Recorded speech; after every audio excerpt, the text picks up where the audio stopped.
Alright, so this has been my sole board for the last 5 months, and I thought I'd make a little video review before I leave and sell this off, because I'm leaving in 2 days. So this is the board.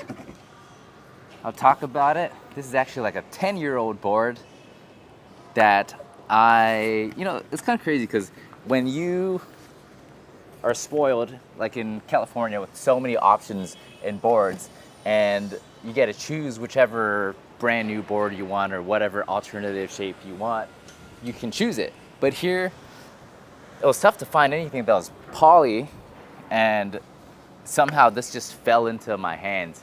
Well, of course, you could find some new boards in poly, but they're like grossly overly priced by some Japanese importers. So I end up with this, a pod mod from like 2010s. So I kind of remember when I first started surfing, this was one of the boards that I had wanted, although the one that I wanted was 5'8". So this one is 6'2". It's a bit taller than me, as you can see, but a 5'8" one would probably be a better fit as well, because this has 38 liters of volume, which at the beginning was a bit much. I was surfing this as a thruster, so the reason why I decided to make this a single fin was because as I was surfing it as a thruster with 38 liters of volume, it felt like the best point for me to put my leg placement was one on the stomp pad and the front leg like pretty up forward, so like somewhere around here. And it felt like my stance was too wide for this type of board, and I thought that I wasn't making the most out of it if I was pumping in a weird way because it just didn't fit me. So I was like, all right, what if I instead had most of my weight in front here and just rode this as a single fin instead, because the waves here aren't super critical. I don't need to like pump super hard to make it through sections. It's not like barreling or anything, although I have seen some good waves, but it's not so crazy and critical that I would need a thruster setup. And I could definitely see where or when I would use a thruster. There were some days out there that were actually pretty humbling that I was like, okay, a thruster would have been nice to have here. The other day I thought a thruster would have been nice to have as well, because I feel like my fin here is a bit small, but maybe it's because I'm used to like 7 feet up single fins. And I think this fin, when I ordered it, should be 7 inches and 10. So something about it, it feels a bit small for me, but maybe it's just because I'm used to bigger fins. And the reason why I actually decided, or a couple factors that made me decide why this would have been a good candidate for a single fin transition, because this was originally a thruster. I had this box installed in. So when I first looked at this board, it had a couple things to note, which was it channels out to both sides here.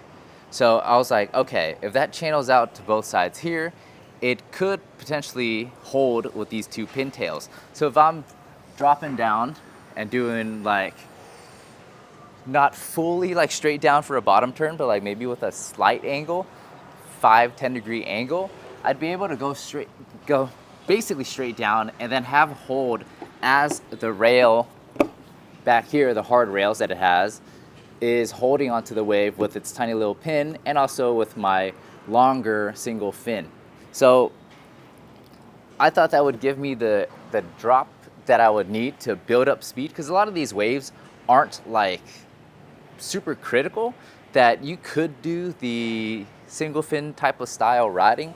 So I thought, all right, let's do it. So I ended up buying a couple fin boxes. None of them really fit too well, but this one was the best one.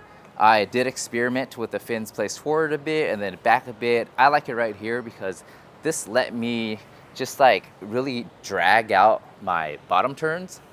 At least that's how I felt. And the other one, it did, like if I moved it more further up, it felt like there was a bit of squiggliness in it that I wasn't too fond of, but it could also be user error. And this is the board. On the sides, you can also see that it gets kind of thick in the middle. On the side, I mean, like on the rails, it's not so thick, but in the middle, I feel like it's hiding a lot of volume. So I actually traded this board to paddle out one time with my neighbor, and he had like a 7.0, one of those eggs. What do they call them these days? Mid-lengths. And I thought this was an easier board to catch waves on. I just paddled better with it, or maybe I was already used to it. And there's not so much rocker either, so it kind of makes for like a mid-length. Like basically for me, this feels like a mid-length because it's 38 liters of volume, and it's pretty long for me for like a short board these days. Like 6'2", back in the day would be, like in the 90s, yes, that would be a short board, but like now they have a lot of thickness and wideness in the boards that people are going down with like 5'6", 5'10", so I thought this was kind of different from the modern day boards. But I ended up riding it for 5 months, and I learned so much on this board. Like, doesn't even have to be or necessarily be surfing, but learning about, appreciating what you have. Because in California, I had a whole house full of boards for every single situation.